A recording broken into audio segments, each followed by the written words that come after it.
हे पेन दादासाहेबांचं आहे ना? तुला कसं माहित? माहितीये मला. पेन मला यशोदा मेंटेनन्स बरोबर पहिल्यांदा कॉन्ट्रॅक्ट केलं तेव्हा दादासाहेबांनी दिलं होतं. तुला कसं माहिती आहे? कारण मीच राजनंदिनी आहे. काय? हो. जालिंदर सर, तुम्ही कसे निर्दोष आहात? विक्रांतनी तुम्हाला या सगळ्यात कसं अडकवलं? राजनंदिनीचा खून कसा केला? या सगळ्या गोष्टी मला माहिती आहेत. अगदी छोट्या छोट्या डिटेल्स सकट.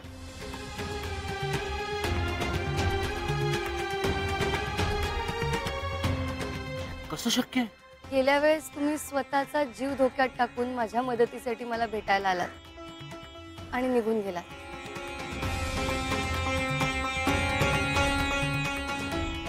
त्यानंतर मला विक्रांत सरांनी त्यांच्या त्या खास खोलीत नेलं.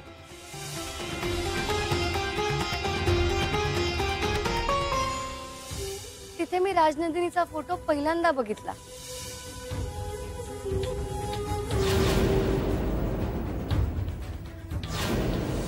राजनंदिनीचा तो फोटो बघून मला एकदम चक्कर आली.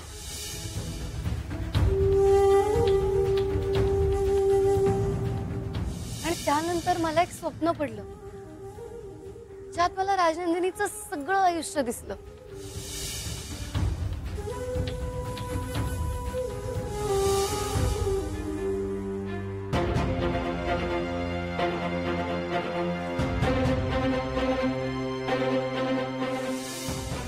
सर इंटरव्ह्यू साठी किती वेळ थांबायचं अजून? किती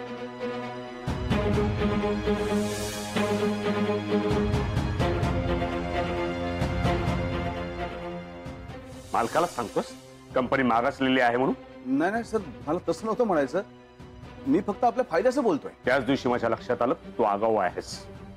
माझे हात दगडाखाली होते म्हणून, नाहीतर धक्के मारून हाकलून दिलं असतं तुला.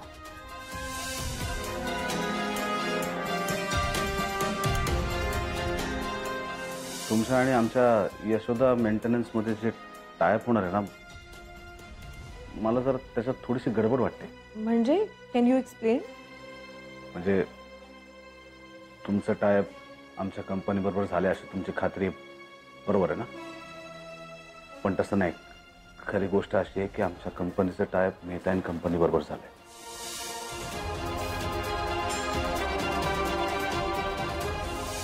काहीतरी घोळ होतो. नाही नाही, घोळ तुमचा नाही, घोळ आमच्या बाबतीत झाला. मॅडम तुम्ही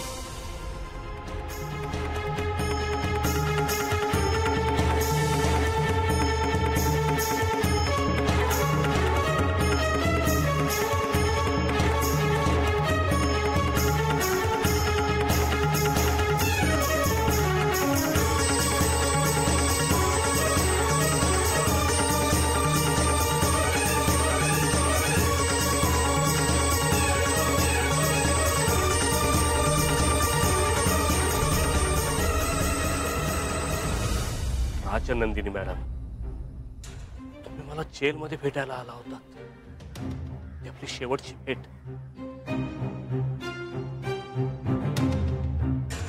त्यानंतर तुम्ही गेल्याची बातमी आली. खूप कळवळलो होतो मी. तिथं जेल मध्ये होतो तरी मला माहित होतं हे कुणी केलंय.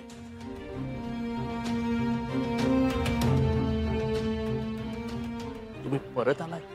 काय करणार?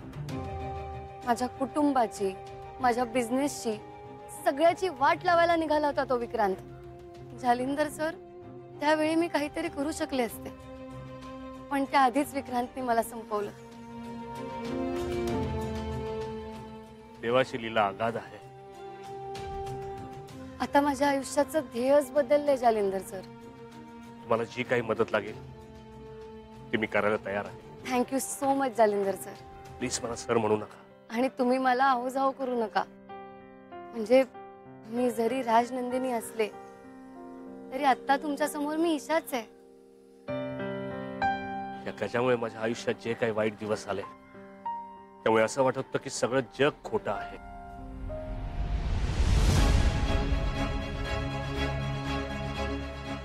खऱ्याला इथं काहीच किंमत नाही. नाहीतर गजासारख्या फालतू माणसामुळे दादासाहेबांसारखी व्यक्ती हे जग सोडून गेली नसती. राजनंदिनीच्या जाण्याची खबर कळली तेव्हा मलाही वाटलं की मी का अडकलो या जेलमध्ये. गजाने मलाही का मारून टाकलं नाही. इथं न्याय नाहीच आहे का?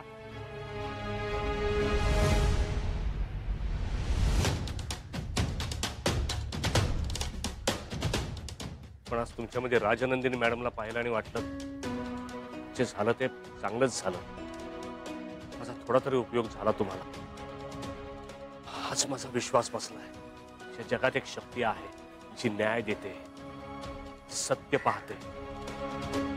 त्या शक्तीनं आज मला पुन्हा राजनंदिनी मॅडम समोर उभं केलंय. खरंय तुमचं. मला सुद्धा आधी प्रचंड धक्का बसला होता, पण जालिंदर सर आता मी सावरले त्यातून. आणि राजनंदिनीवर जो अन्याय झाला त्याचा मी नक्कीच बदला घेणार आहे. केवळ राजनंदिनीलाच नाही तर गजानं ज्यांच्या ज्यांच्यावर अन्याय केलाय सगळ्यांना न्याय मिळवून दे. माझी काही मदत लागली तर हाक मार. मी पाठीशी उभा राहील. ऑल द बेस्ट शिष्या. राजनंदिनी मॅडम.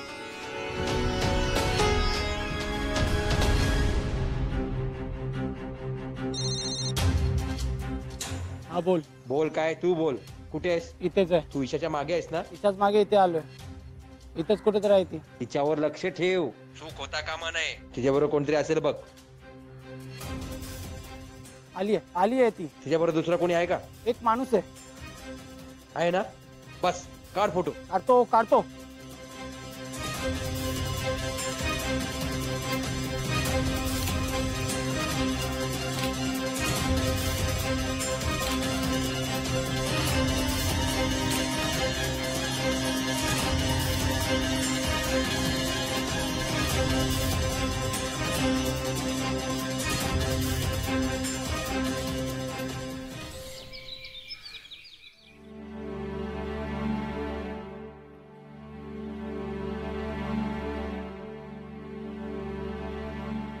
आई साहेब या बसा ना.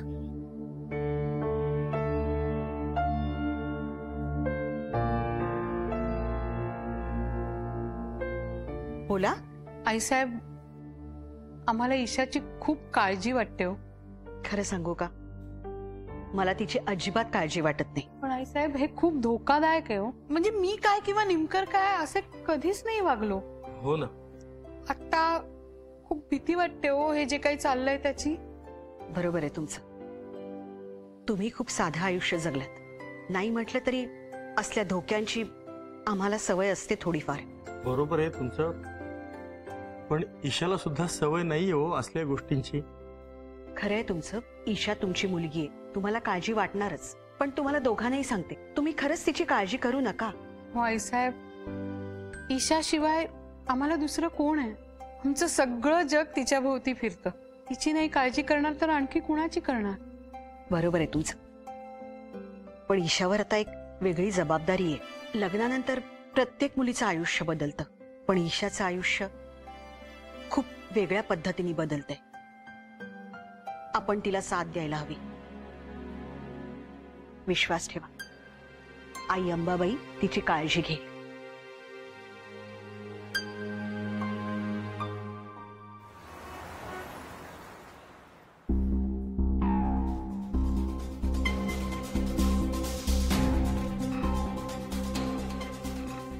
अरे इतक्या वेळ होतास कुठे तू? विक्रांत, मला कोण दिसलं माहित आहे?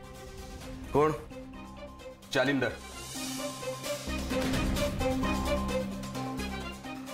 विक्रांत, तुला वाटतंय ना मी खूप या सगळ्या गोष्टींचा विचार करतोय म्हणून? वाटतंय ना तुला?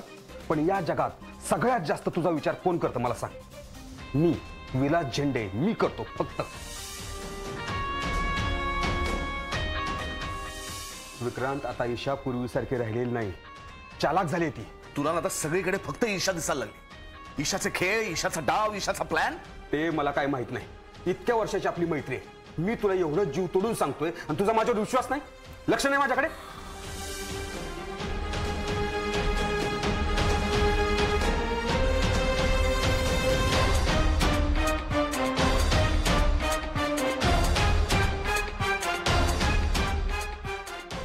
विलासला ईशामधल्या चांगल्या गोष्टी का दिसत नाही? असं का वागतोय विलास?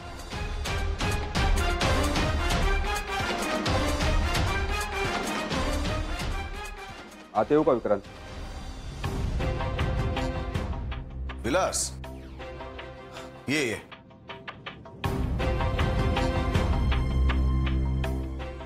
आणि तू कधीपासून आतमध्ये याची परवानगी मागायला लागलास? आता मी परका झालो ना विक्रांत. काय बोलतोस विलास?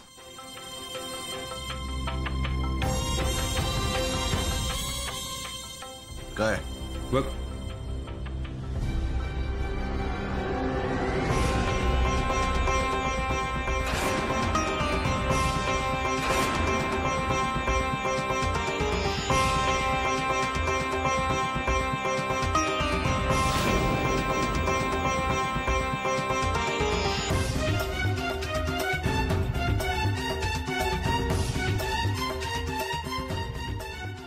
आता अजून तुझी खात्री कशी पटवून देऊ मी? नाही, खोटे आहे. माझा विश्वास नाही यावर. हे बघ, सध्या टेक्नॉलॉजी अशी आहे की तू कशाही पद्धतीने फोटो क्रिएट करू शकतोस. दोन वेगळे फोटो सुद्धा एकत्र करता येऊ शकतात. सकाळी तुला बोललो आणि आता लगेच तुझ्या समोर पुरावा आणून ठेवलाय मी. कशावरनं हा फोटो त्यांनी स्वतः काढला? कशावरनं हा फोटो त्यांनी क्रिएट नाही केला? विक्रांत, माझा माणूस लावला होता कामाला. विक्रांत विक्रांत सर येऊ का? या आज एकदम घाईत बनवलं. बसा.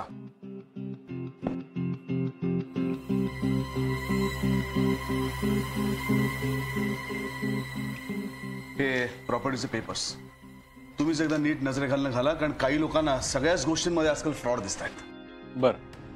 आणि हीच प्रॉपर्टी तुम्हाला म्हटलं तसं माझ्या नावावर करून घ्यायची.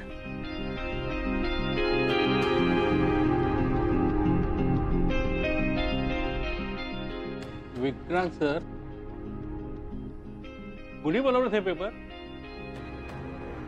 हे सगळे नकली पेपर आहेत.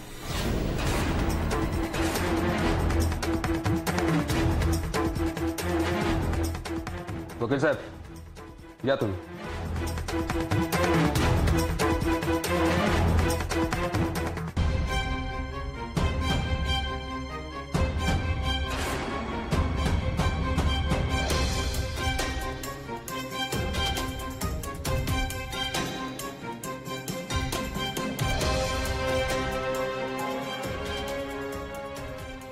खोटेत ना पेपर? अजूनही विश्वास आहे तुझा ईशावर? अरे बाबा, जालिंदर परत आला. जालिंदर जिवंत आहे हे आपल्याला सुद्धा माहित नव्हतं, पण ईशाला नक्की माहित असणार. तिच्या डोक्यात पहिल्यापासून प्लॅन असणार हा. मला सांग, ते दोघं का भेटले असते? नुसत्या गप्पा मारायला तरी भेटले नसतील ना? वीरबाबाचा हात आहे माझ्या डोक्यावर, म्हणून पुरावे तरी मिळाले. तू जरा आता स्वतःला पटवून घे, ईशा हीच राजनंदिनी आहे. ती आता पूर्वीची राहिलेली नाही, महाशातीर झाली आहे ती. विक्रांत, विश्वास ठेव माझ्यावर. ही राजनंदिनी सारखीच चाल खेळते. ईशा हीच राजनंदिनी आहे. ईशा हीच राजनंदिनी आहे विक्रांत.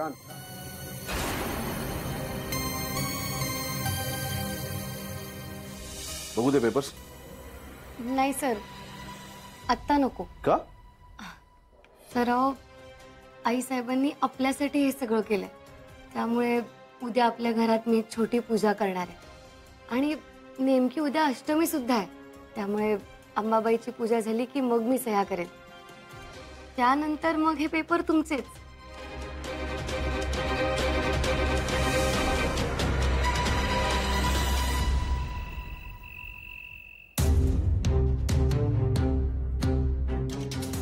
बसा बसा बसा.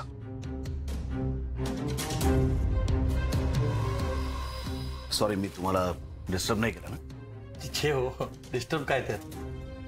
काही काम आहे का? हे बघा,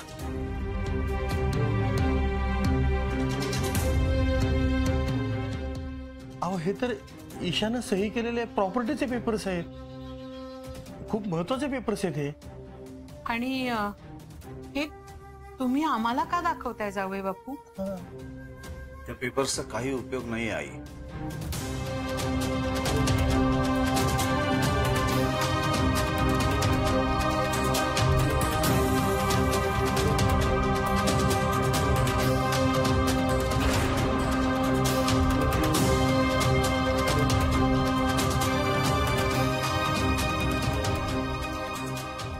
आई बाबा तुम्हालाही माहिती आहे हे सगळे पेपर्स डुप्लिकेट आहे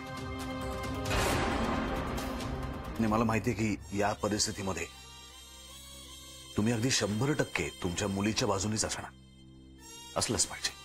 पण मग मला सांगा की माझं नेमकं काय चुकलंय. मला मान्य आहे की तिच्यापासून मी काही गोष्टी लपून ठेवल्या, पण सुरुवातीच्या काळात मला खूप भीती वाटायची. असं वाटायचं की या सगळ्या गोष्टी कळल्या आणि ईशा माझ्यापासून दुरावली तर, म्हणून तिला मी राजनंदिनीबद्दलही काही सांगितलं नव्हतं. पण आता ते सगळं संपलंय आणि मला सांगा मी ईशाशी कधीतरी वाईट वागलो का? नाही अहो असं काही नाहीये विक्रांत सर. माझं खूप प्रेम आहे बाबा ईशावर आणि आज हे सगळं मला बोलावं लागतंय आई, कारण मी कुठेतरी कमी पडलोय. तिचा विश्वास गमावलाय मी. अहो असं काही नाहीये जावई बापू. तसंच आहे आई. तिच्यावर प्रेम करण्यात मी कमी पडलोय, तिचा विश्वास कमवण्यात मी कमी पडलोय.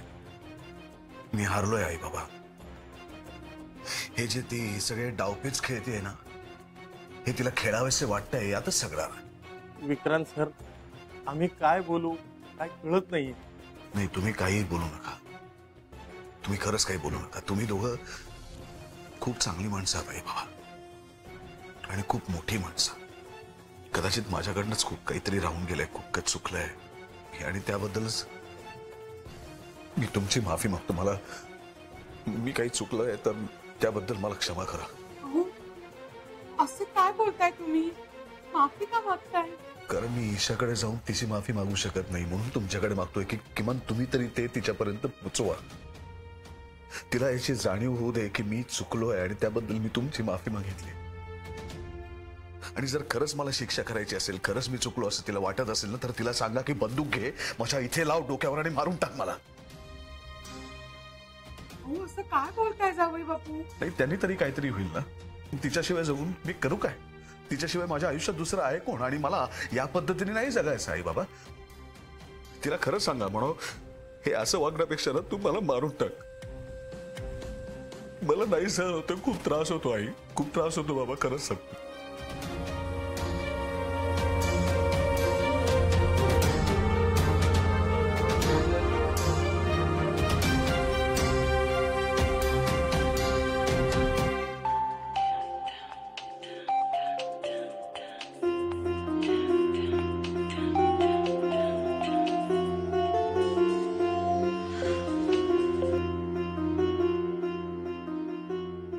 बोला झेंडे सर.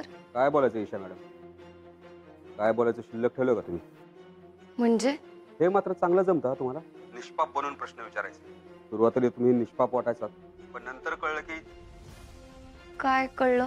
वरून निष्पाप दिसणारी पोरगी प्रॉपर्टीचे खोटे पेपर्स बनवून देते, ते सुद्धा विक्रांत सरंजामेसारख्या माणसाला. तुम्ही घरी आराम करत बसला असाल ना? नाही नाही आराम नाही, आता प्लॅनिंग करत असाल पुढच्या डावाची. तुमचं काय काम आहे माझ्याकडे झेंडे सर? ईशा मॅडम, विक्रांत सरांविरुद्ध तुम्ही कितीही डावपेच आखले तरी विक्रांतवर येणारी गोळी झेलणार हा विलास झेंडे अजून जिवंत, हे तुम्ही लक्षात ठेवा. तुम्ही कुठून बोलताय झेंडे सर? मी कुठून का बोलत असे ना, पण तुमची वाट लावणार हे नक्की.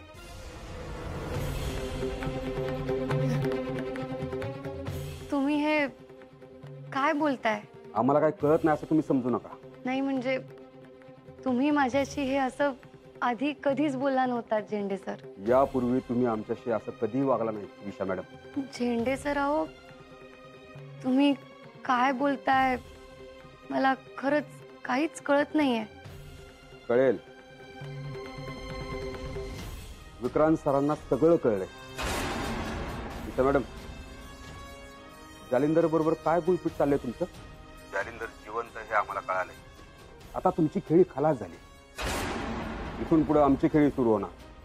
अब आगे आगे देखो होता है क्या.